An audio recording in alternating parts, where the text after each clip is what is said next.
Hello there and welcome. This is Eric Soriano, president of ASPE Chapter 32. Here in Olathe, Kansas, we just got done with a presentation on using technology to increase productivity in construction. I'm here with Adam Schieber with Capital Electric, who told me the other night that he is kind of the change agent at his firm for using technology to increase productivity at their commercial electric firm. So I want to ask you, Adam, what do you see as the future of the current and future technologies that are going to help us increase productivity in our construction projects? It's going to be about connectivity, and it's going to be about artificial intelligence. You're going to have computers doing the work that people currently do, and you're going to have disparate systems right now all on the same network in the future. So in terms of actually just building out a smart building, your fire alarm, your access controls, your security, your lighting, instead of being on separate networks, separate cabling, separate everything, will all be on the same network.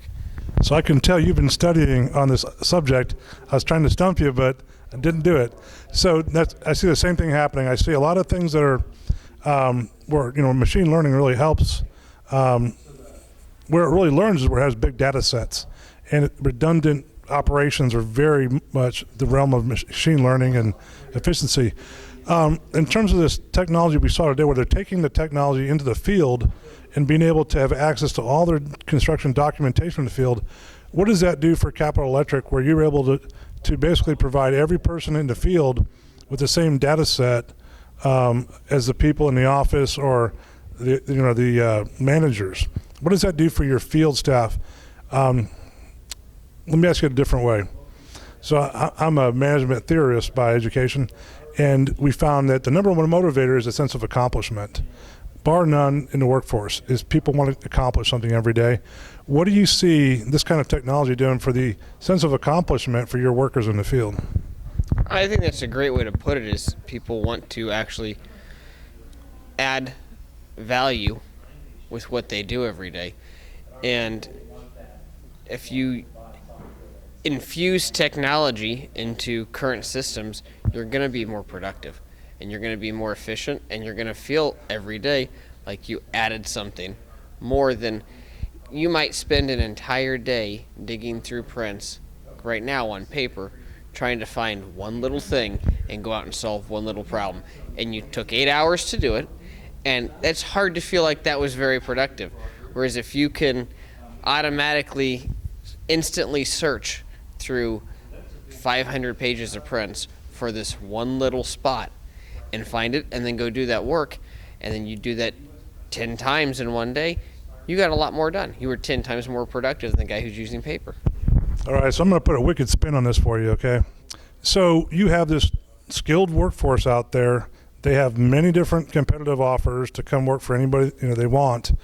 But if you are the cutting edge guy and you're bringing in technologies that helps them accomplish more every day, and they can measure that, let's say, and they can say, instead of doing $10,000 in installation, we did $12,000 because this technology aided us. Do you think that is equipping your workers with the very best technology, whether the most effective, they're the most effective they can be, do you think that would help you retain the best employees in an ever-tightening labor market? Absolutely. Some people don't see the need to innovate, and we're happy to share them with our competitors. And some people are always curious and interested in what's the next thing out there that keeps me relevant and keeps me a little bit more efficient and a little bit more productive and allows me to add more value. You have to be a company that attracts those kind of people for the future. So from a competitive standpoint, the people that are producing the most work per man hour are probably going to be the most competitive or most profitable, whichever they decide to use it for, right? And so what I see here is the early adopters of technology, not the ones that just do it blindly, but the ones that manage it and measure it and say, all right, this technology helped us increase our productivity by 15% this year. I think those companies would be most competitive. They'd be the most attractive to work for, because people go in there and say, I got a lot done today, and I wasn't digging through plans. So I'm just looking at this as a much bigger picture, to say this technology is going to be universally available soon. I think this is just the beginning of what we're going to see. But I think the companies that are the early adopters, that give their workers the best tools, will have the best workforce based on, the best workers have choices. They can go where they want. And by you having the best technology and then maybe advertising that, so I'm looking at more like from a social, more like a sociologist standpoint. The best companies with the best technology that allow their workers to get the most done will probably attract the best workers. Well, I agree. I call it existing on the white foam of the wave. You're right there on the edge, trying new things, and it's one thing having the right tools and the right technology, but it's more of having the right attitude. And letting your employees know that you want them, they're empowered to go out there and try something new. And it doesn't matter if it works or it doesn't work, at least they're trying over and over again to do something new. And absolutely, you want to attract the people that want to be innovative and that want to try to experiment and better what they do. Yeah, I think people want to have a little bit of fun too in the process. Be able to look at their project and said, you know what, we estimated this at 10,000 man hours and we brought it in at 8,500, and that's just fun to them. They'll go home and tell their wife and kids, we crushed it on man hours, and thanks to guys like Adam, he brought in a great technology. We took advantage of it, we ran with it, and we had a great project, and we're a stronger company for it. So I think people like you that are the ones out there looking at technology and understanding it, implementing it, are actually making your company a lot stronger than maybe the owners of your company know, because maybe they'll get it though when they see the better bottom line coming from your projects because of the technology. I saw an incredible return on investment with this technology. I have not seen that kind of return on very many technologies, but this one, where it was just multiples of savings over what the investment was, that's what really jazzes me about looking at it more seriously and saying, we're going to spend, let's say, $10,000 a year to equip everybody with this technology, but save $100,000 a year. That ROI is just tremendous. And so I haven't seen a technology like this that will return on that investment so quickly. So any last thoughts on using technology?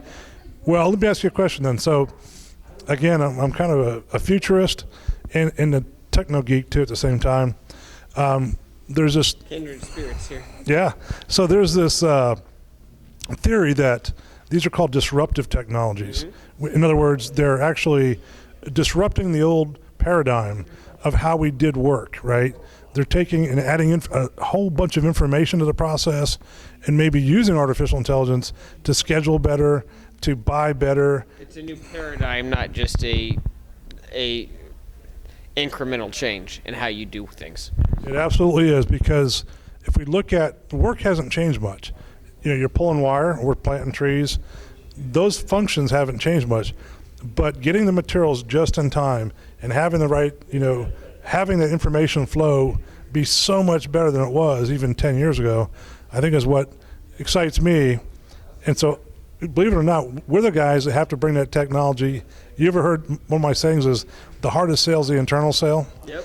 Is we got to bring these technologies back to our companies and convince the leaders, the people that manage, that have, the controller and the C-level employees and the owners on how that this technology will advance our company, profitability, our productivity, maybe our safety. I think safety is definitely, so I think we have to go back, and so we have to sharpen our skills. That's why I come to these kind of events. So I think you do too. From what I heard from you, you said that you're the one that is implementing these technologies. So I think that's really great.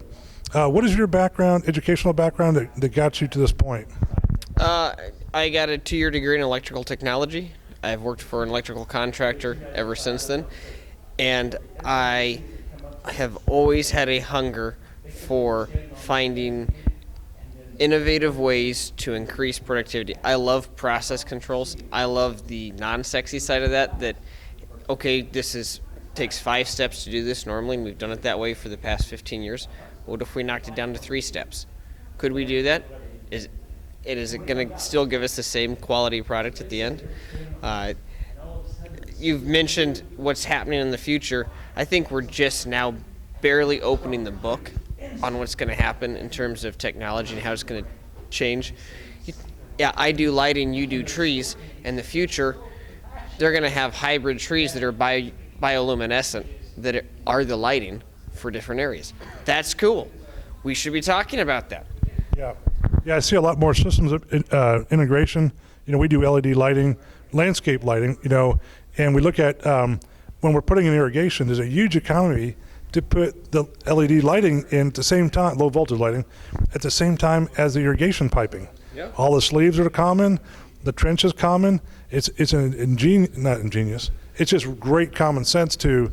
I think it is ingenious. Yeah. I think that's because it has never, in the past 50 years that we've been doing lighting outside or doing irrigation outside, no one's ever thought, why not have these in the same trench? Network them together. It's a integrated system rather than these disparate systems that are all run separately by separate companies. Yeah, what's changed is ours is low voltage lighting, so it can go in the same sleeve as the irrigation piping, the irrigation wiring. There's no codes against that. So, but I think, your company's really lucky to have somebody like you that has reached out and is willing to embrace the new technology, because you got to go back and sell that internally. And you might take a hit. I mean, I say a hit. You might take some criticism for, hey, he's just trying to spend the company's money on new stuff. And you could say, no, really, this team that's using the technology is able to outperform the teams that aren't. And I think that's a whole nother issue, is how to sell the leaders in the organization, the people that manage the checkbook, on adopting these technologies. But I think something like this is so clear cut, it makes a lot of sense. So I'm having a lot of fun with this technology, learning this stuff, and then taking it back to people that maybe don't want to maybe try to understand it as much as I do and you do, because we want to understand it and say this is good. There's some stuff that's just it's too it doesn't apply. There's some great technologies that don't actually help us be more efficient.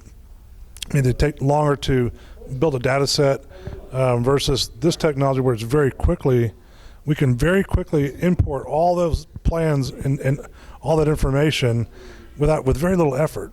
And this thing really struck a chord with me, because I do a lot of cloud-based, like Dropbox distribution. And I'm always the guy bringing the stuff over and sharing it, but we all use it because it works really good. Adam, great having you here tonight. Thanks for being a speaker. You have any last words to say about using technology in construction? I just want to thank you for having me out here. It's always great to interact and talk with you, Eric, and it's cool to be part of a group of people that are open to new ideas and open to the innovation, the incremental innovations that you can have, and then occasionally you're going to come across those disruptive technologies that really flip things on their head. Yeah, thanks for that. Very insightful, everything you've said tonight. And I think we're very lucky to have guys like you come out and speak for us, and look forward to talking to you in the future. So this is Eric Soriano, President, ASPE Chapter 32 here in Olathe, Kansas, signing off.